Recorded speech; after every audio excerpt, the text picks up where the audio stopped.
Pass ரொம்ப நேரமா தனியாவே பேசிட்டு இருக்காரு. எனக்கு தெரிஞ்ச ஒரு நல்ல டாக்டர் இருக்காரு, அவர் வேணா போய் பார்க்கலாமா? ஹலோ, என்ன பேசிட்டு இருக்காரு, யாராவது பார்த்தா என்ன நினைப்பாங்க? உங்க அளவுக்கு யாருமே இப்படி நினைக்க மாட்டாங்க. இவங்க எல்லாம் ஆரம்பத்திலேயே விரட்டின ரோகிணி, இல்லன்னா நம்ம தான் மாட்டிட்டு முடிக்கும். ஸ்கூலுக்கு போய் நீங்க கூட்டிட்டு வாங்கன்னு என்கிட்ட சொல்லிட்டாங்க. நான் திரும்ப அவங்க கிட்ட பேசுறதுக்குள்ள உங்க போனை கட் பண்ணிட்டாங்க. முத்து தானே அந்த பையனை வீட்டுல கூட்டு வந்து வச்சாங்க, அவளே கூட்டு வர சொல்லு. உங்க அம்மா பேரு கல்யாணி தானே? இல்ல, இது ரோகிணி ஆன்ட்டி. பயப்படாதப்பா, ரோஹிணி தான் உண்மையான அம்மான்னு எனக்கு தெரியும்.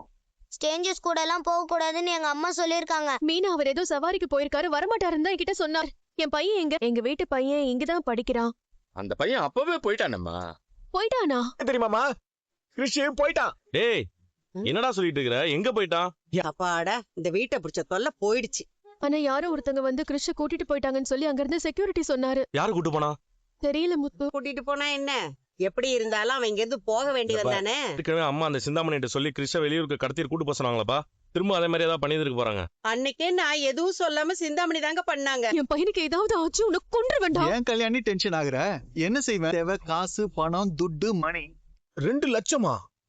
உன்னால முடியும்னு எனக்கு தெரியும். எவனோ கடத்திட்டு போயிட்டான், போலீஸ் கிட்ட சொல்லிட்டு பேசாம விட்டுற வேண்டியதானே.